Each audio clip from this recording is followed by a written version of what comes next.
नमस्कार, मेरा नाम है मोपेन ब्रह्म। मतलब पहले हम लोग गौशाला में काम करने के लिए आया था, वो गायत्री मैडम का अंदर में मंडाकाटा गौशाला में।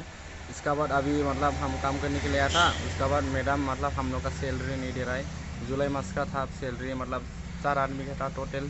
पैसा में लिखा था 25,000। इसका बाद हम भैया था शारीरिक पुलिस स्टेशन में आया था FIR देने के लिए, लेकिन वो पुलिस वाला बोल रहा है FIR नहीं लिखेगा। मतलब वो जो गायत्री मैडम है ना कंपनी का, मैं वो वाला डरता है, बहुत डरता है बोल रहा है।